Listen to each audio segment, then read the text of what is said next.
Hello. In this session, we are going to look at impact of COVID on business.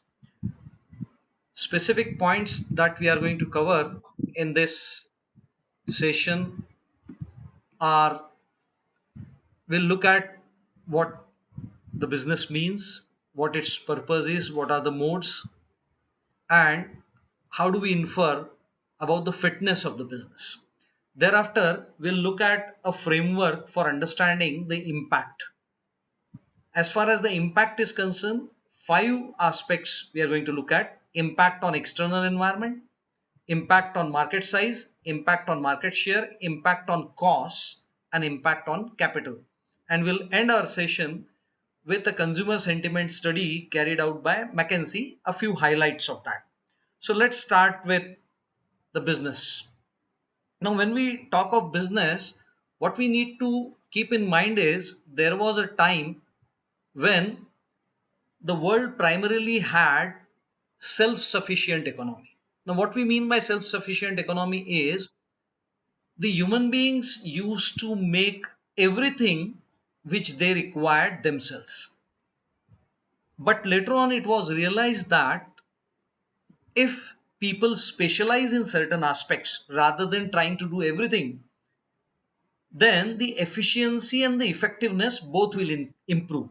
And as a result of it, there started a movement of division of work. So people started dividing the work. That was the beginning of organizational economy. The organizations came into existence, and every organization got into a specific business. Now, the question that arises is, what is the purpose of any particular business? As far as the purpose of a business is concerned, it is not to make money. The purpose is to satisfy needs and wants of society by offering the products and services. So if I need clothes, if I need food, if I need shelter, there are certain organizations which specialize in providing these kind of products or providing those kind of services. That is why the business organizations exist. So business organizations exist to satisfy needs and wants of the society. Now, there are different modes in which businesses can be carried out. First, the oldest form of business is agriculture. So, you grow grains and then you sell those grains and earn money out of it. Then there is trading, wherein you are not involved in cultivation, you are not involved in manufacturing, you buy things and sell those off. That is trading. The third mode of business is manufacturing, wherein you purchase some raw material, perform certain processes on it, and convert the raw material into certain finished product. That is manufacturing. And finally, the services, wherein tangible products may or may not be offered. There are certain services in which tangible product is a subset of the larger service. So these are four different modes of conducting business. Now, the most important aspect is, how do you measure the fitness of a business? What are its indicators? What I could think of, at the end of the day, every businessman has to worry about return on investment, because investment has got alternate avenues. I can invest 1 lakh rupees in my business vis-a-vis or versus I can put the same 1 lakh rupee in a bank account. If the bank is going to give me a rate of interest of 8%, then my attempt would be that my business earns me at least 9%. So I would have earned 1% more than keeping the same amount in bank. So naturally, every businessman is interested in understanding the return on investment. Why? Because this excess amount which gets generated performs two objectives, serves two objectives. First, it plows back the money required to continue the business. It plows back the money required to grow the business, not just to continue the business, but also to grow the business. And secondly, some part of it is used by the promoters of the business to satisfy their needs and wants in turn. Not just the needs and wants of the organization, the needs and wants of the promoters also. That is why return on investment, how much return is generated by making investment in that particular business, is a very, very important indicator of the fitness of any particular business. Now you might be wondering as to we are discussing on the topic of impact of COVID on business and how come the issue of ROI comes into play here. I'll connect the dots.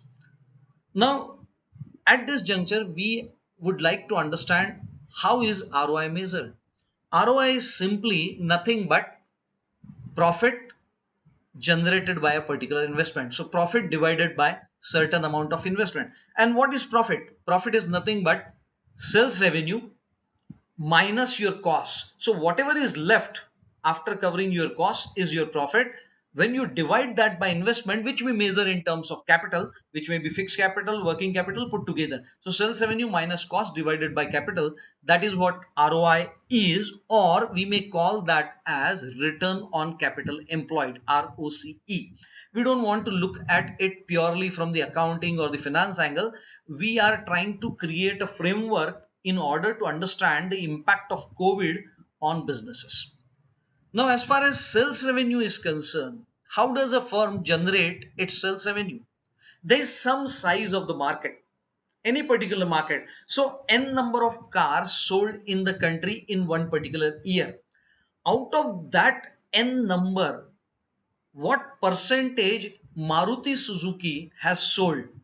Supposing 1 lakh cars were sold in India and Maruti Suzuki sold 10% of that. I'm just giving an example. So 10,000 becomes the sales volume multiplied by price, that becomes the sales revenue of Maruti Suzuki. So a short form for sales revenue is market size multiplied by market share. From that we subtract the cost and we divide whole thing by capital, and that is what ROI is, that is what ROCE is. Now we would like to connect the ROI to the issue of COVID. Now once COVID attacked the businesses, naturally every businessman would be interested in understanding what is going to be the impact. But then the point is, how do we study that impact? A ad hoc approach can be that we list down certain points that this is how the businesses are going to get impacted.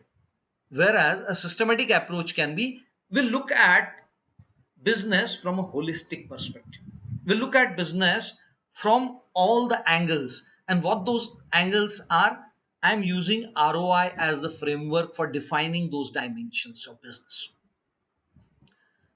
Now, as we saw in the ROI framework, there are four variables. One is the market size of the industries from which you are going to get your market share of a particular firm. Then the firm is going to have its own costs and the firm will employ certain capital. So these are the four variables. All these four variables are going to get affected by external environment. And this external environment is going to create impact on these four variables, which in turn are going to have impact on the management of the business. So when I said I want to understand the impact of COVID, basically I need to understand five things.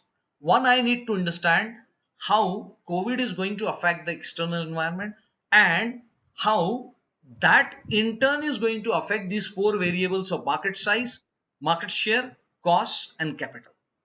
That, when I summarize, that is nothing but the impact of COVID on business. Now, as far as impact of COVID on external environment is concerned, now when I think of external environment, what do I exactly mean? The environment which exists outside your business firm. It comprises several forces.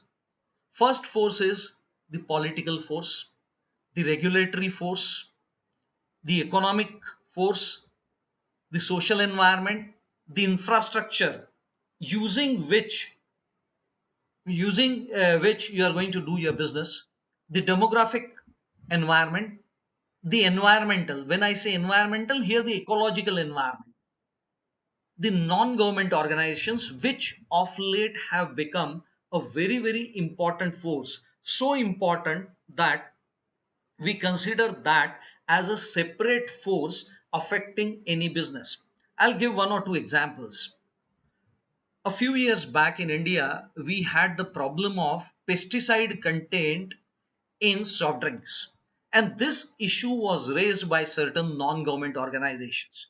Once these kind of issues are raised, then it becomes incumbent on the government to take certain actions.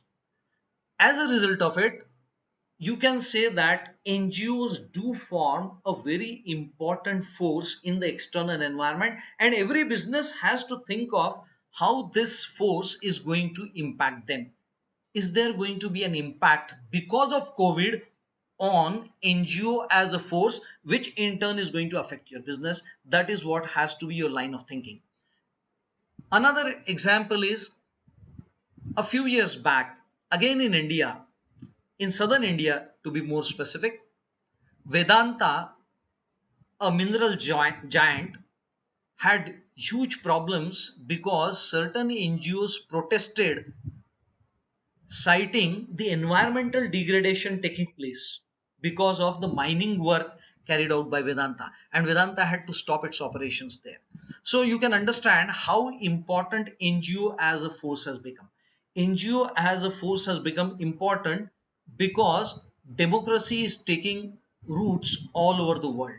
More the democracy thrives, more the non-government organizations, more the civil rights organization, more the civil society gains voice, which is good for the society, but it definitely has impact on businesses, and businesses need to factor in all these issues while they think of managing their firms. And finally, the technological environment. When we say technology, it does not mean only the internet, it does not mean only the computer technology. All kinds of technological changes which are taking place, how they are going to get impacted by COVID, and in turn how these forces, which if you carefully read the acronym, the first letter of acronym will be, it forms an acronym: president, political, regulatory, economic, social, infrastructural, demographic, environmental, NGOs, and technology. Now, what is the scope of these forces? One level, lowest level, you can think of the local force, the regional force. I'm sitting here in Pune. The political environment of Pune or political environment of Maharashtra, that is a regional or the local force. The scope is restricted to that particular location or that particular region. Or you may go to the next level and think of the scope at the national level. And finally, it is not just the scope which is being restricted to the national level, but you think nowadays in a connected world, you think in terms of the global scope. As we all are aware, when Donald Trump became the president of United States of America, there was a lot of talk about, and there were actions as well, on Obamacare, a scheme which the previous president had started in America regarding the healthcare issues. And that scheme had certain benefits which percolated to Indian pharmaceutical industry, because a lot of Indian pharmaceutical companies used to supply generic drugs. India is a major player in supply of generic drugs. Now, the fate of these companies in India, for whom America was a major market, naturally was tied to political environment in America. And that is why we need to think, when we think of the external environment, we cannot think of external environment only at the local level. We have to think it at the national level, we have to think it at the international level. And as we see now in COVID, the international travel between countries, among countries, is banned now. So the world in a way is connected, and as a result of it, whenever you think of doing any particular business, whatever is happening to all these forces internationally, you cannot just lose sight of that. Now let us look at some of the examples of how these forces are likely to get impacted by COVID. All over the world, there is growing anti China sentiment. And you might have noted Government of India has recently asked industries and their associations, not just the public sector but private sector also, to furnish a list of ingredients which are imported from China. Let me give you a few examples. India's pharmaceutical industry depends to a large extent, more than 50%, of its what is called as active pharmaceutical ingredients, APIs, are imported from China. Similarly, the mobile phones which we use here in India, the Vivo, the Oppo, the Xiaomi, not only these brands are dominating the Indian market, but even the Indian makers of mobile phones, majority of the components used by them come from China. Not only that, the mobile services companies, they use for erection of their towers and other equipments which they require, a lot of them come from China. But then, since because many people in the world believe that COVID originated in China and China did not tackle that particular issue openly, and as a result of it, all over the world there is anti China sentiment. So, political parties in different countries, including India, are forced to take a look on that. Now, this certainly is going to have an impact on the businesses. The impact may be positive, the impact may be negative. For some businesses which have been sourcing raw material from China, if tomorrow government of India says that we are going to put restrictions on the imports from China, then your costs are likely to increase, at least in the short and medium run, till the time you can make alternate arrangements. Regulatory environment is a natural fallout of the political force.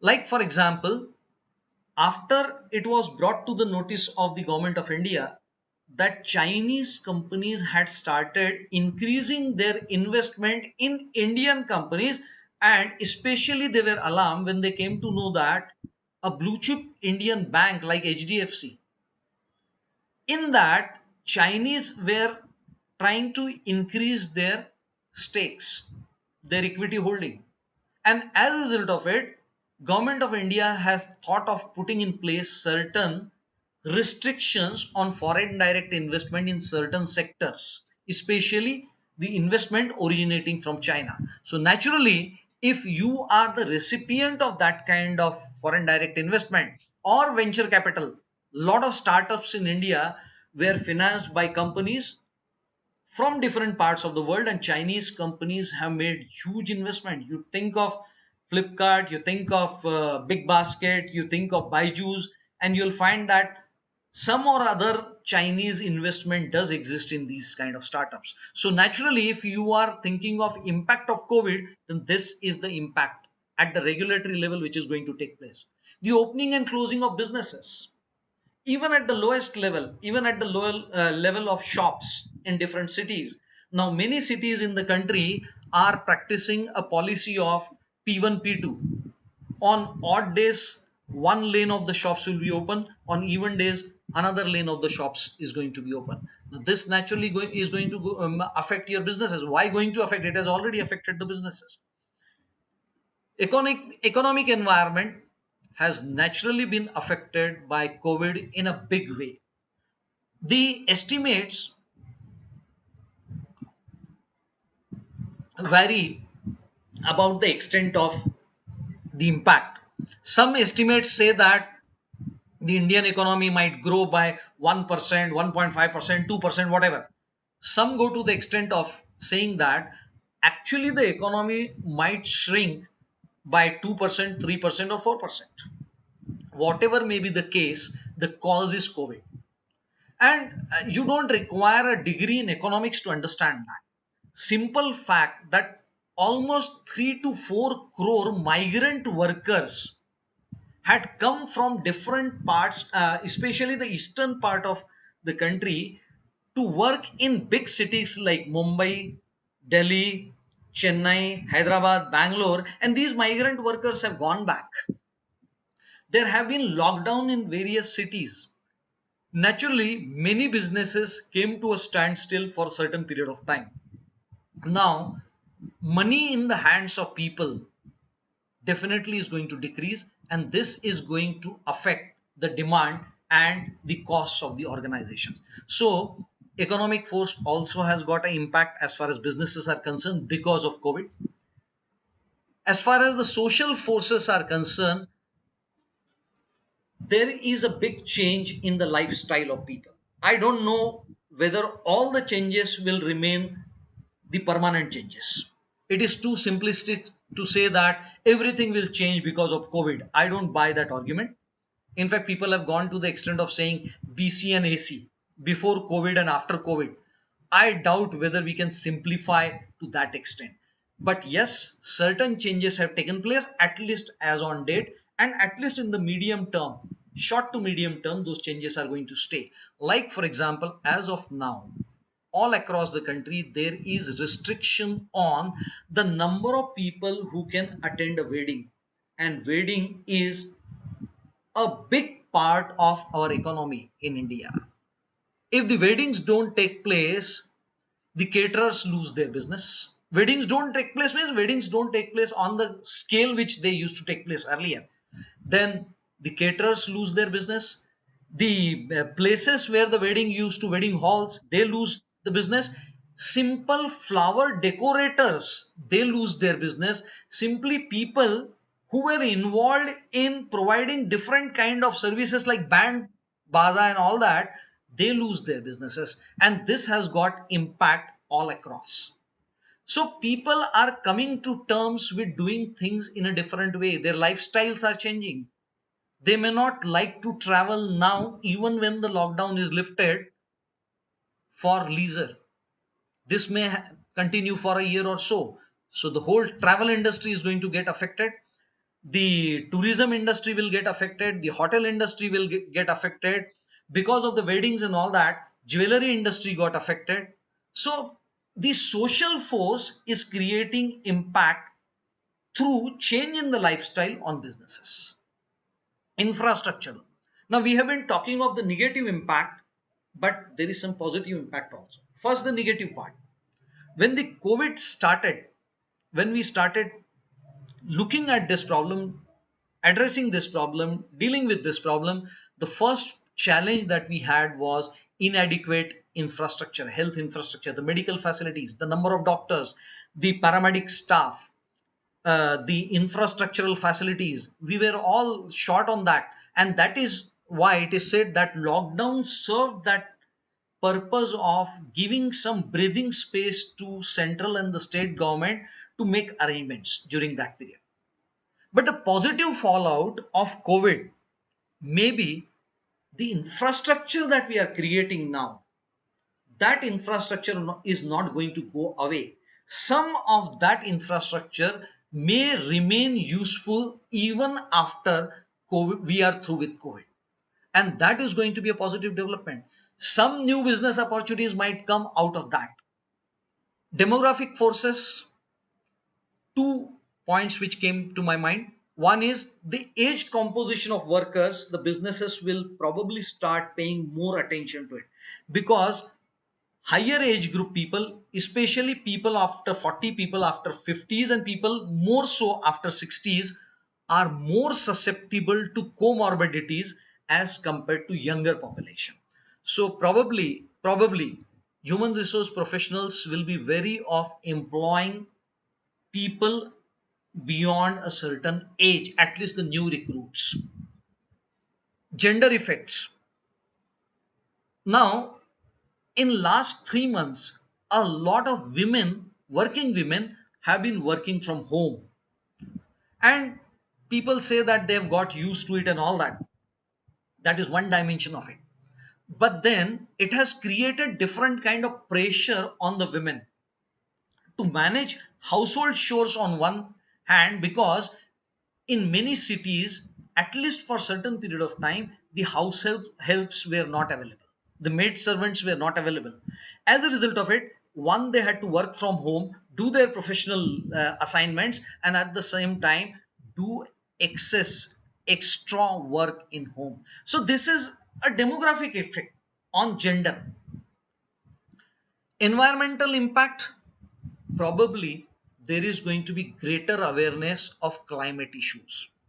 There have been beautiful photographs being shared on WhatsApp, wherein in city like Mumbai, there were certain pictures we showed in area like Malabar Hill. There were beautiful animals wandering on the streets which otherwise you never saw in the past.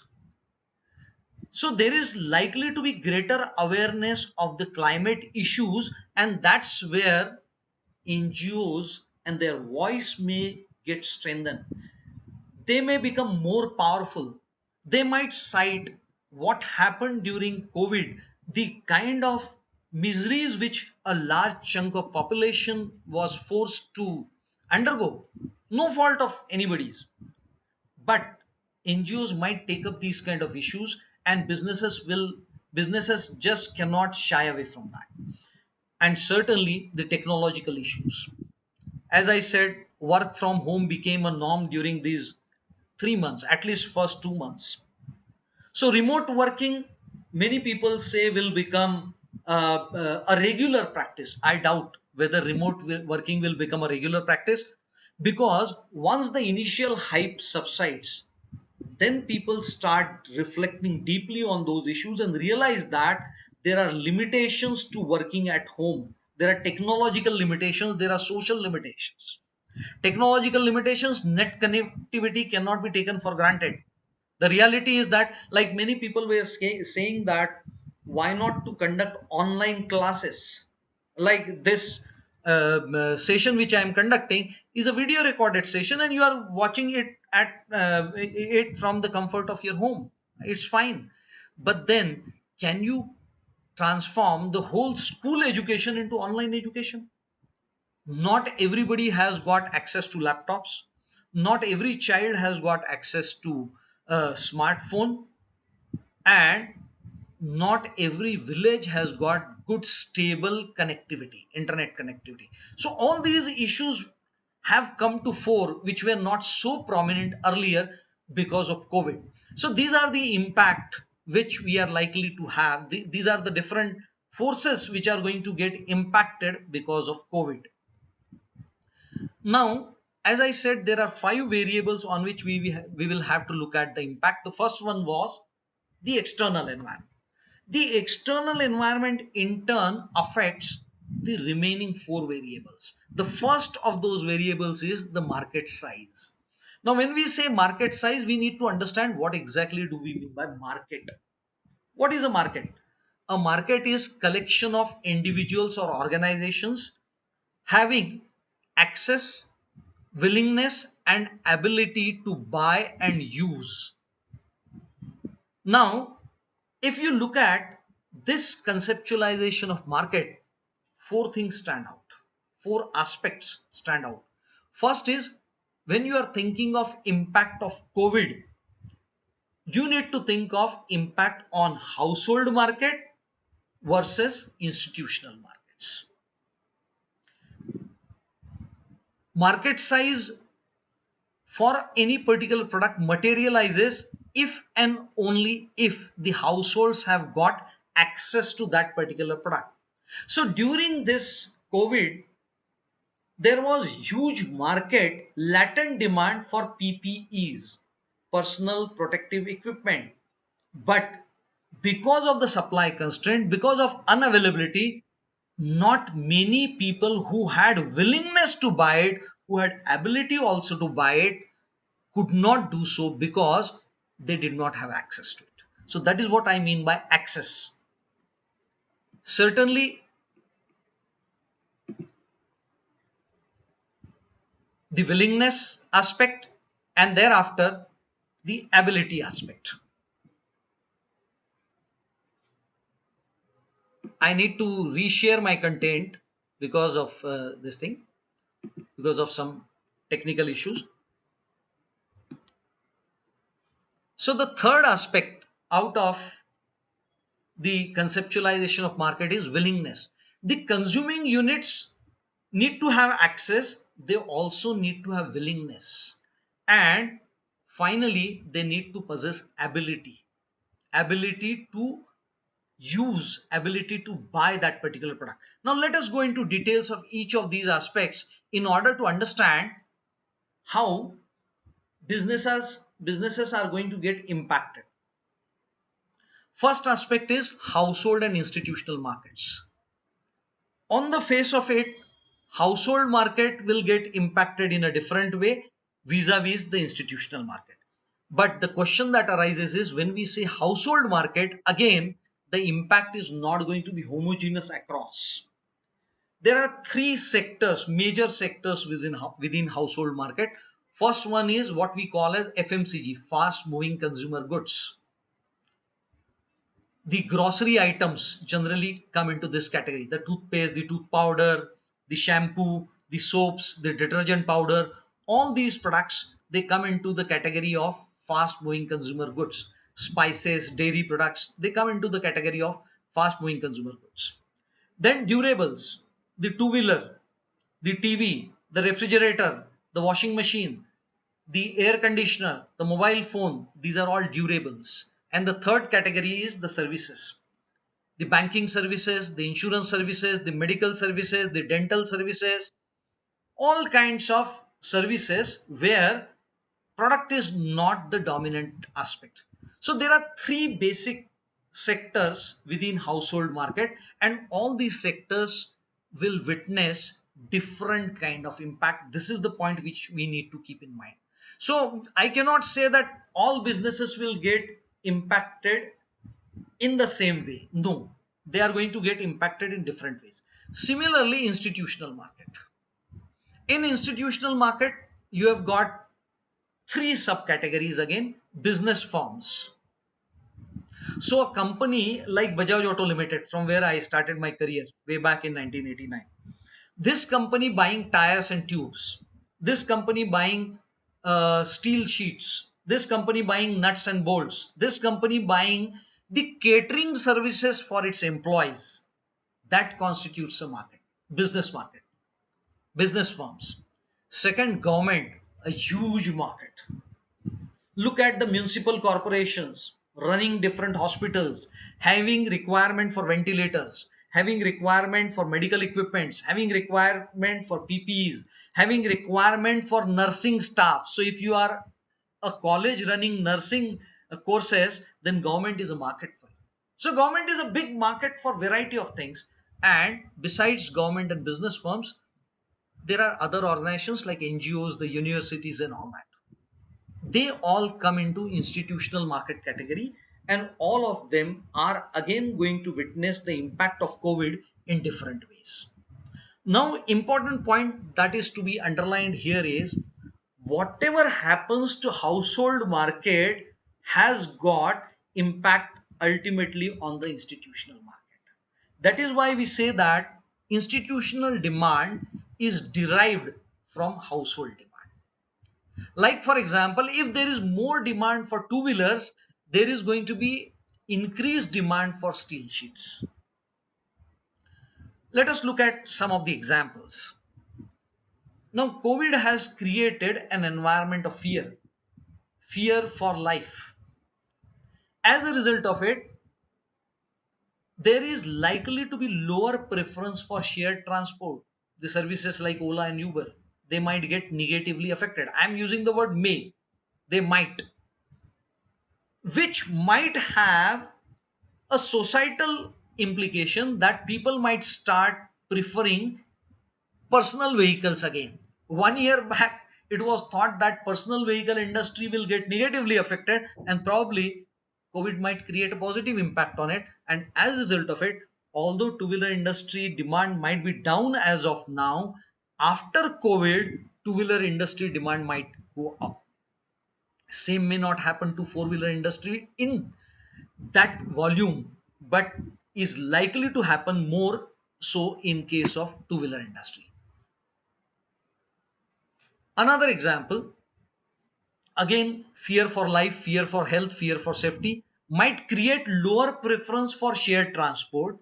This might have a negative impact, it already has, a negative impact on lower business for e-wallets, the Paytm, the Phone Pay, and Google Pay, and all that. At least that segment from which the e-wallets were deriving their revenue, that segment, because it has got hit, the e-wallet business has got negatively affected to that extent. So this is how, what I'm doing in this session is, instead of dishing out some ready-made lessons that 1, 2, 3, 4, 5 things are likely to happen, I'm providing you a framework which one can apply to one's own business and decipher the impact of COVID. Now, going further, first aspect of market was how household markets are likely to get affected, how institutional markets are likely to get affected, and how both work in tandem. Now, as far as willingness for any market to exist, what we are discussing is how the demand for different product categories is likely to go up or go down. It depends on willingness of people to buy those products. But when we talk of willingness, what exactly do we mean by that? We mean which are the needs that are likely to become potent, which are the needs which are likely to get priority in the minds of the consumers.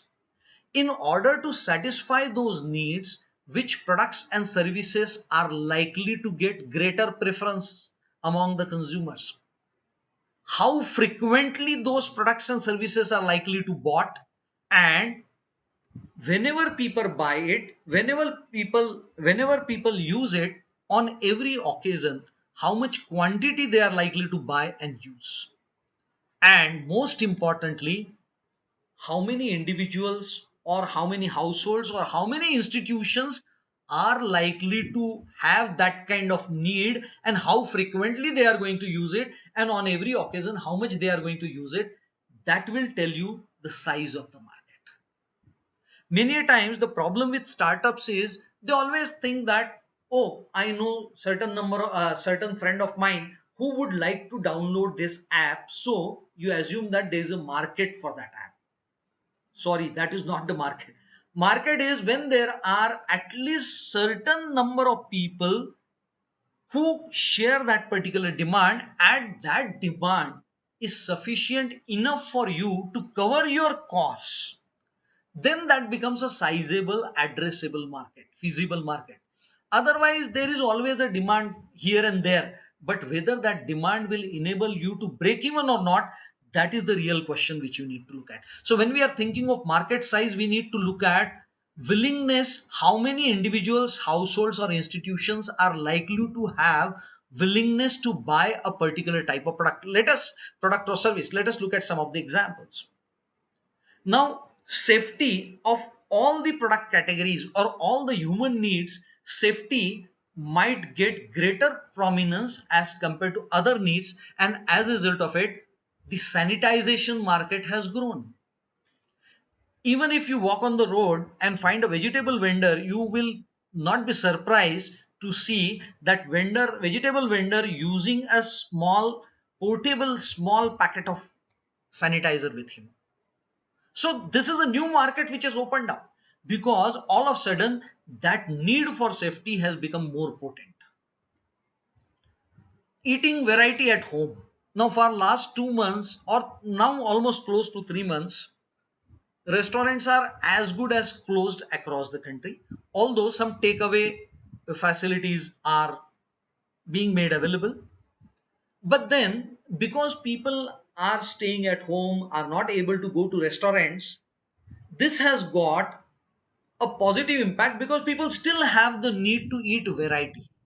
What do you do in that kind of scenario? So the market for ready to cook products has increased and will probably continue to increase over a period of time, because instead of going to hotels, people will say, let us buy a ready to cook, say paneer butter masala spice mix, make paneer dish at home, and which otherwise we would have consumed in a hotel. You'll be surprised to know that Parle G had record sales in last 2 months. Why? Because the frequency and the occasion of usage of Parle G had increased. People were staying at home. the lunch, breakfast, the number of tea times tea which they consume and the biscuits which they consume with it has increased. This is the positive impact of COVID on that particular business. So when we think of market, we have to think of in institutional market and household market, and within any type of market, three aspects are important: access, willingness, and ability. Now when I talk of ability, two types of abilities: one is ability to buy and second is ability to use. In emerging economies, in developing countries, ability to use cannot be taken for granted. Like for example, if road conditions is bad, even if I have ability to buy a two wheeler, my ability to use that two wheeler is constrained. So what do we include under, or if I have to understand how COVID is likely to affect the ability to buy products of my industry, then what are the sub variables which I should look at? Three aspects: unit price. At what price you can sell your product will directly affect the ability of the customers to buy that. Ventilators is a great example. Income of people, that directly affects their ability to buy. How COVID is likely to impact the income of people with whom you are doing your business, and how COVID is going to impact access of your target consumers to finance, because that again affects their ability to buy. So when you are thinking of COVID's impact on ability to buy your industry's product, think of these three variables. Similarly, COVID's impact on ability to use your industry's products, again you need to look at whether the households or the institutions possess the knowledge and skills required to use that particular product. How many people know how to use a PPE? Now, saloons, the barber shops are likely to start functioning very soon. Supposing if government says that the barbers should use PPEs, do they have the ability to buy it? And even if they have the ability to buy it, do they have the ability to wear it? Do they have the knowledge and skill how to wear a PPE? And over a period of time they might acquire that competence, but would they continue to have that willingness? It's a very uncomfortable feeling wearing that kind of product.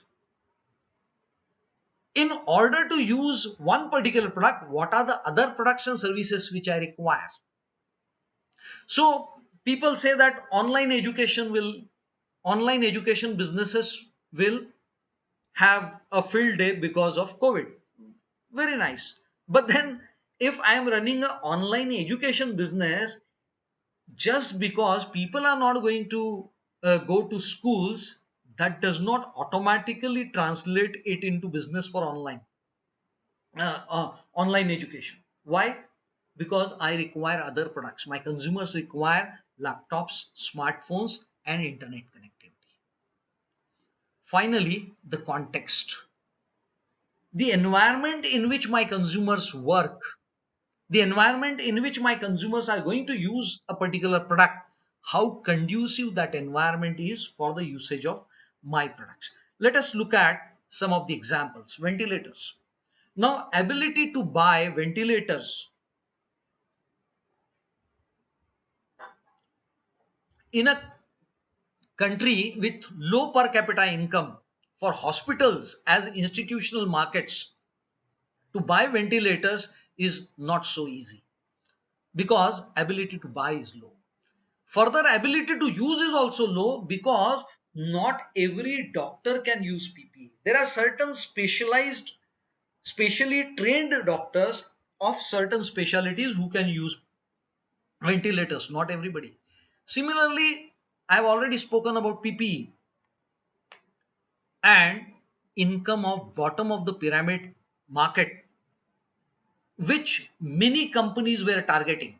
Lower end customers, shampoo sachets, which were targeting the BOP market, the mobile services, chota recharge, that concept of chota recharge, 10 rupee recharge, 15 rupee recharge, 20 rupee recharge, that market of bottom of the pyramid customers is likely to get affected. Think of hundreds of thousands of domestic help who have lost either their job permanently or temporarily, or have not been paid for last 2 months or 3 months. Earlier they were using a mobile phone. Now their frequency of recharging of the mobile phone might have got affected. So bottom of the pyramid segment, its income got affected. Because of that, their ability to buy got affected, and because of that, the market size for the mobile services might have come down. This is the way you need to think. Third variable when you think of market size is access. Willingness, ability, and access. When we think of access, we think of three aspects. First is mode of access or the form of access: physical access or electronic access. This is a new mode, new form of access which has become popular in last 5 7 years. The quantity, how much quantity is available at the retail outlet when your customers go out to buy, that will determine whether your customers have got access to your products or not. What time of the day the shops are open, what time of the day your products arrive at in those particular shops.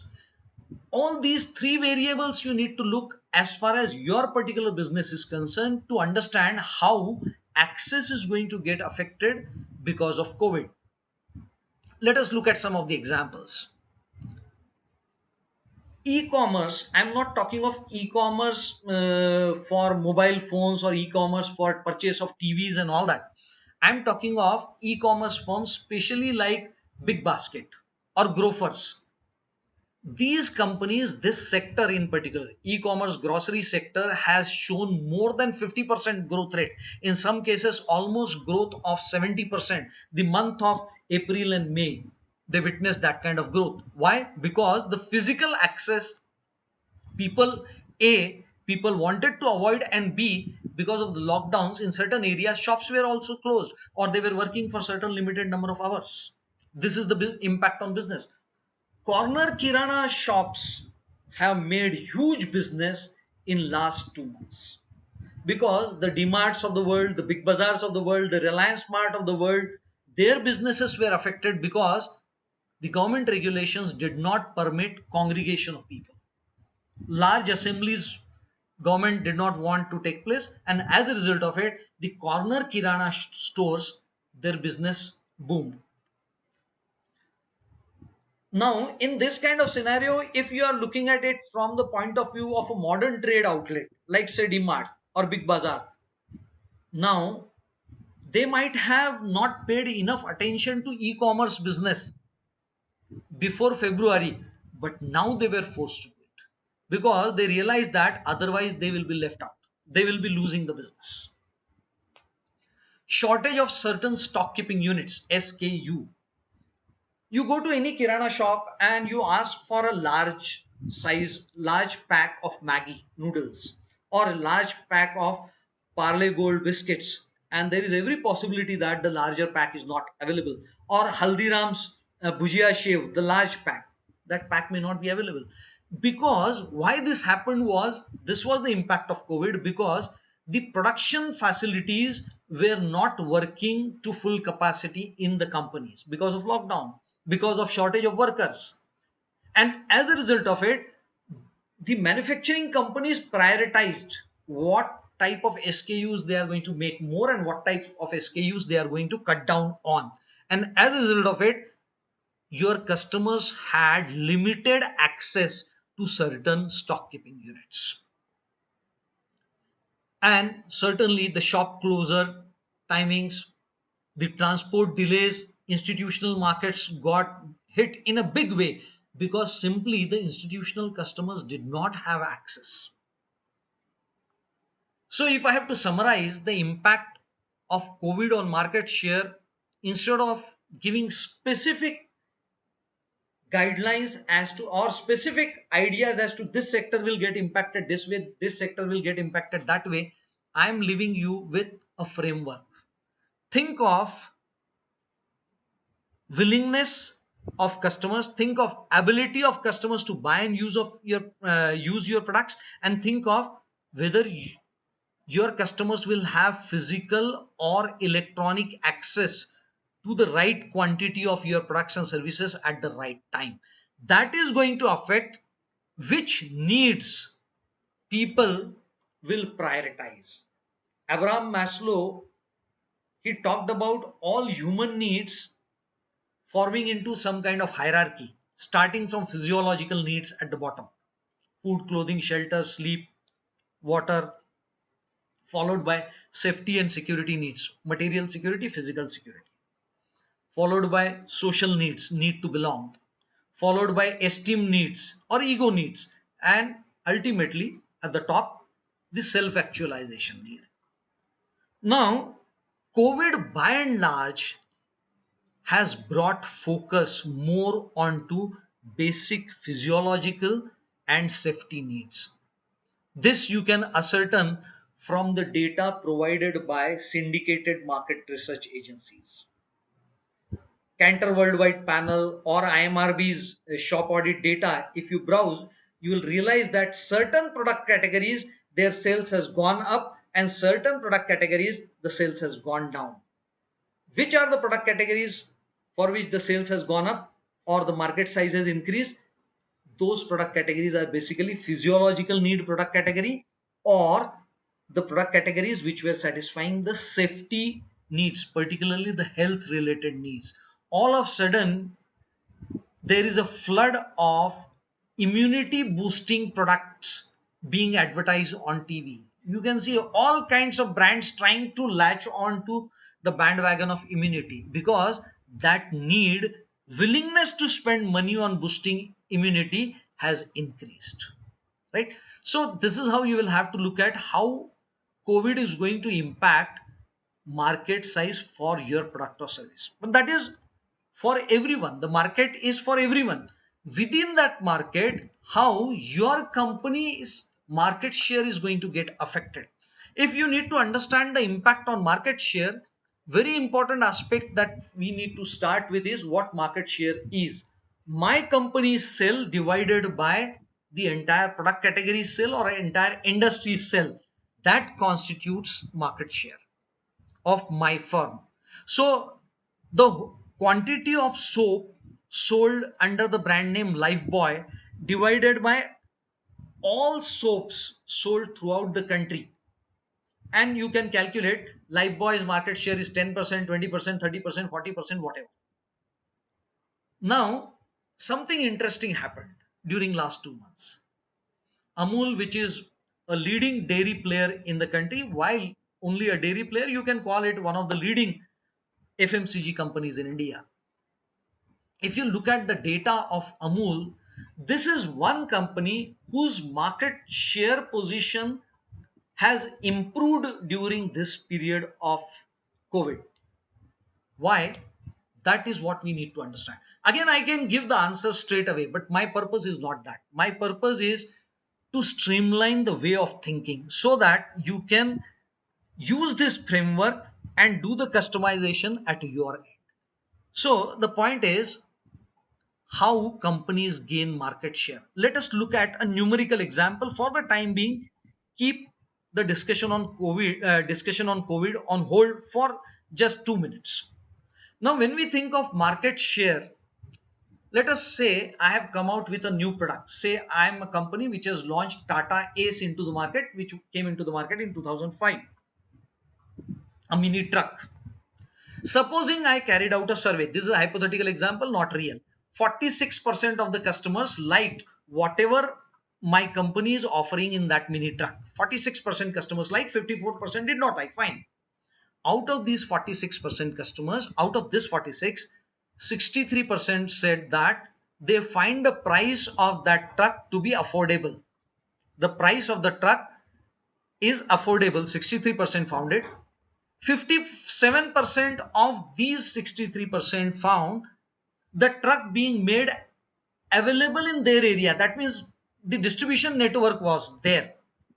And 71% out of these 57% were aware of the value proposition that this kind of truck is available. That means 29% simply did not know that new type of truck has come into the market. And after having purchased the product, of all those who have purchased the product, 65% had a favorable experience. And when you multiply this 46% with 63 with 57 with 71 with 65, you get a market share index of 7.6%. That means roughly you are likely to have a market share of 8%. What is the bottom line here? Bottom line is, till now we discussed about market is for everyone to access, but out of that market, how much share I am likely to gain? If I am likely to gain 8% market share, for that I had to put in place these 5 aspects. For that I need to have right type of value chain. My designing aspect, what kind of truck I designed, what kind of R&D I have got, what kind of design team I have got, my manufacturing facilities, my distribution network, distribution competence, my marketing network, my marketing competence, and my service competence. All 5 aspects, when they take care, then only market share gets built. Otherwise, you take care of, you say that my product is very good and reasonably priced, and the product will sell automatically. It doesn't happen that way. So, if you are not satisfied with this 7.6% index of market share, and if you want to increase it, simple way is you have to change these numbers. Without that, your market share cannot change. So let us take an example. Supposing you carry out product improvements so that earlier 46% customers liked that mini truck which you had made, now that number has gone to 70%, and all other things remain constant, your market share might jump, market share index might jump from 7.6% to 11.6%. Similarly, you may think of improving the price affordability by bringing the prices down, probably, so that rather than 63%, 80% of your target customers start liking it. Your market share further improves, rest of the aspects remain same. You improve your distribution network so that earlier only 57% were having access to your product, now 70% customers have access. Market share goes up 9.5%, rest of the aspects remain same thing with brand perception and service experience. Now, why I have mark this with red, there's a reason. This is one aspect which has got greatest impact of COVID. The distribution, the availability of products in the market has been badly hit during the period of COVID. So this is one area where if you want to improve your market share, you will have to look at which are the firms which are likely to have an advantage when it comes to market share during COVID. One, firms who can manage their inbound logistics properly. That means supply of their raw material. If the supply of their raw material is not hit very badly, if they could manage it well, then these kind of companies are likely to have good market share. Companies will have to shift focus from just in time, JIT, to just in case. Just in case if the raw material supply chain gets affected, then do I have the adequate reorder, adequate stock with me? Those who can manage their operations, for them, 3 important aspects. One, where their operations are located. If your operations are located in areas which fall into red zone, containment zone, hotspot, you're likely to get badly hit. Where your staff comes from, where your staff lives, that again is going to have impact on your business. And as a result of it, there is likely to be increased interest in robotization or automation of business. I won't be surprised if even at least the high end restaurants and hotels start using robots or automated services in a bigger way over a period of time. And this is because of the fear of COVID. Of course, this is going to have negative impact on society, but as of now, we are looking at impact on individual businesses. Now, after having looked at the impact of COVID on market share, and finally, yes, those who can manage their outbound logistics properly. Now, if you are not in e-commerce, if you don't have your website in place, if you're not accessing the e-commerce companies like Flipkart or Amazon or Myntra and all, Big Basket and all that, then there is a possibility that you might lose out in case of lockdown or in certain areas which are hotspots. Now, coming to the last but one aspect, how COVID is likely to impact the cost. Again, we need to define the elements of cost. Cost of designing of your products. When I say design, it does not mean just the technical aspect of designing only. It means the entire setup required for it, the R&D facilities, the machines that you require for it, the software and the hardware that you require for it, the manpower that you require for it. All that creates cost of design. Cost of operations, which is generally manufacturing, cost of manufacturing, cost of operations, cost of distribution, cost of marketing, and very importantly, cost of compliances. How these costs are likely to get affected due to COVID? There is definitely going to be an impact.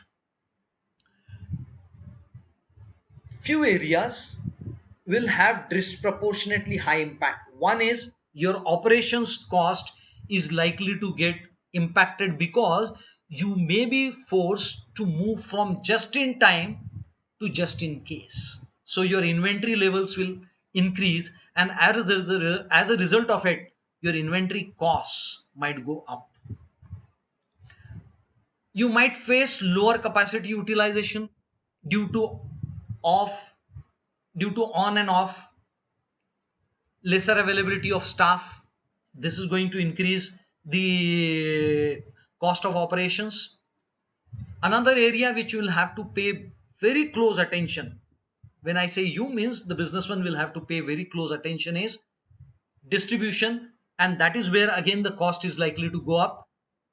Very importantly, the retail power is going to increase because retailers are operating for lesser number of hours, and organized retail was not operating during that period. So a typical kirana shop has lesser working capital available to itself as compared to a DMart or a Big Bazaar or a Reliance retail. Now, within that working capital, the retail outlet owner wants to maximize his rotations. He wants to maximize his own return on investment. And as a result of it, what will happen is this person will keep only the fast moving products. As a result, the brands which are having solid brand equity, he will be first attracted to those brands. Pay attention to your compliances, otherwise there is going to be huge cost.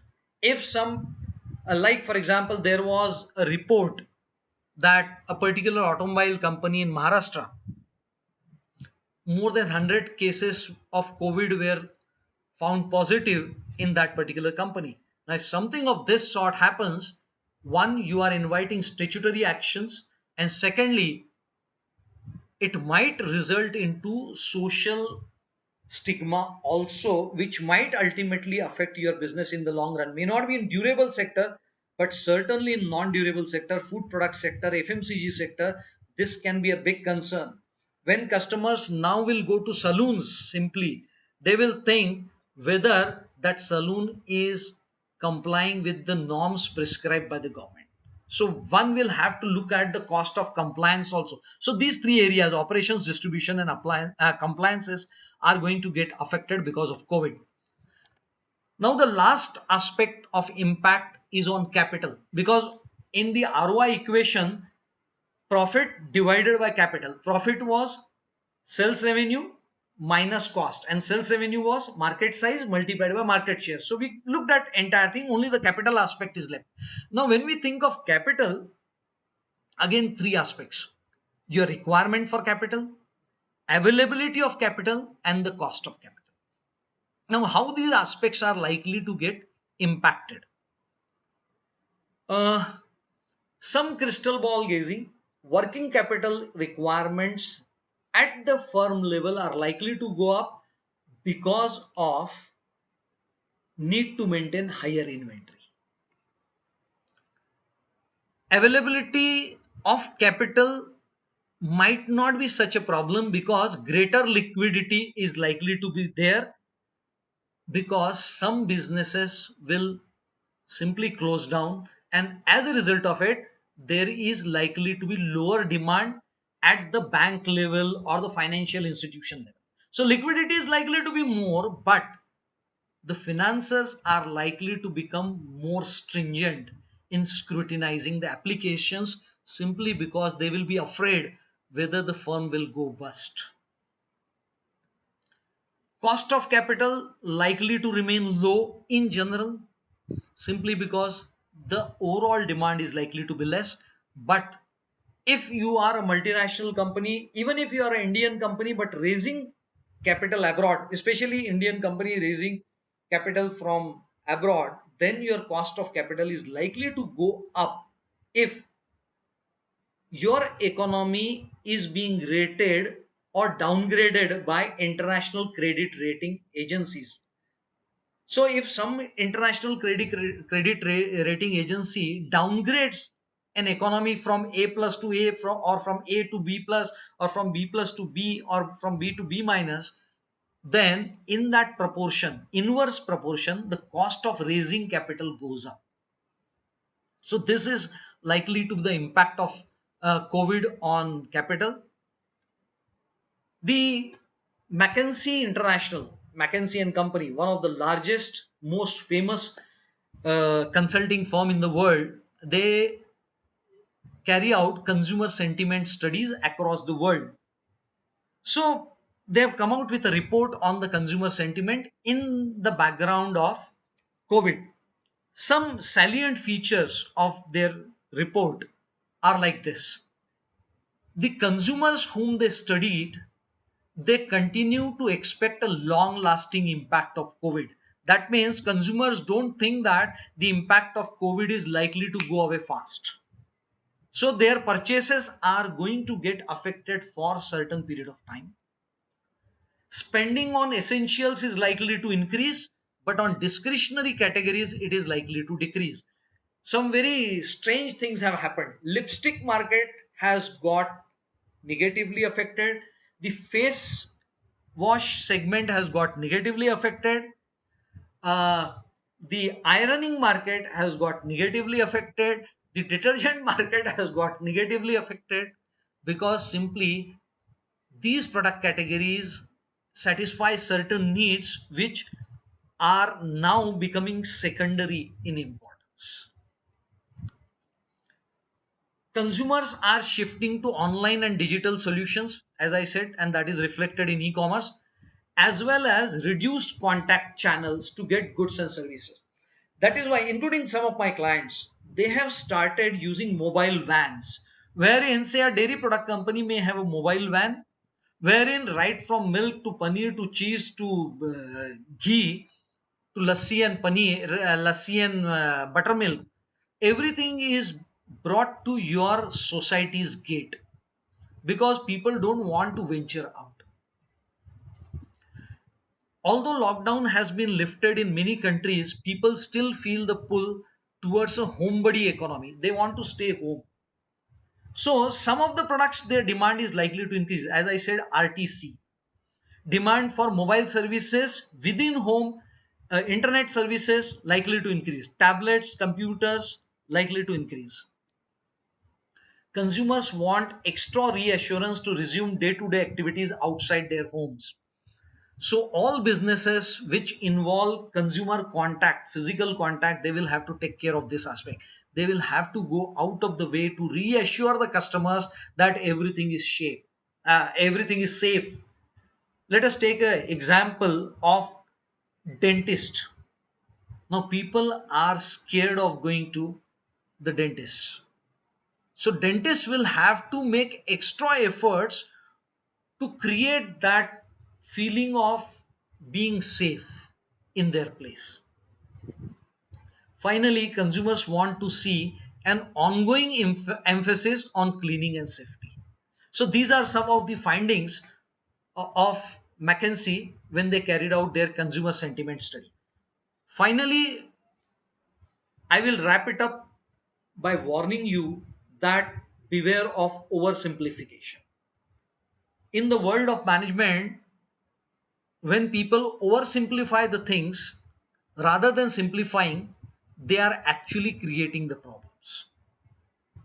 Not everything can be simplified or generalized. I cannot just come out and say that COVID is going to have impact 1, impact 2, impact 3, impact 4, impact 5. What is more important is we need to understand how to study the impact. What is the framework? What are the variables on which I should study the impact?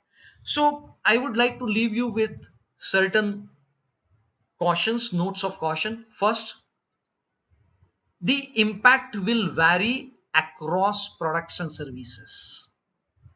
Impact is not going to be uniform.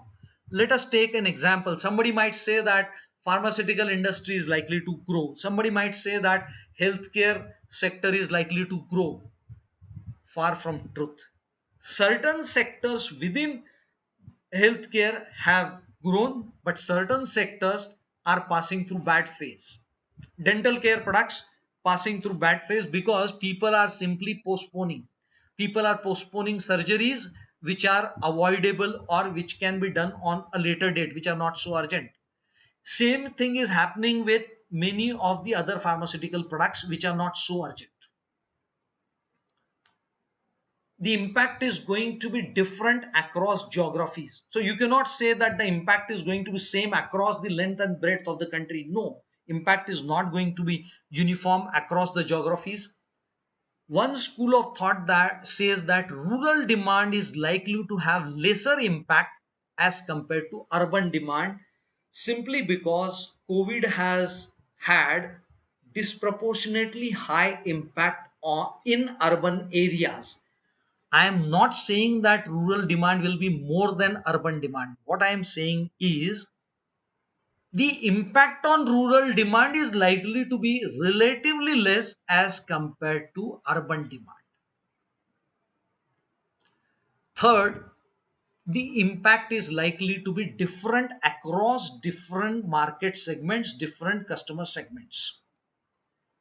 For example, just an example, government employees who generally have a assured salary which they get at the end of every month, even if because of emergency situation today the salaries are getting deferred, in some cases they still get their full salary. Now these kind of segments are likely to become more attractive to the marketers, to the businesses, because their income levels would not have dropped. But the income level of petty traders, small businessmen, the daily wage earners, if you were doing a lot of business with these kind of segments, their businesses are going to get affected, their demand is going to get affected. Even in high end sectors like purchase of house, demand is going to get impacted, because even the white collar employees are now not sure of whether their employment will continue or not, and whether their pay packages will remain at the level which they were earlier.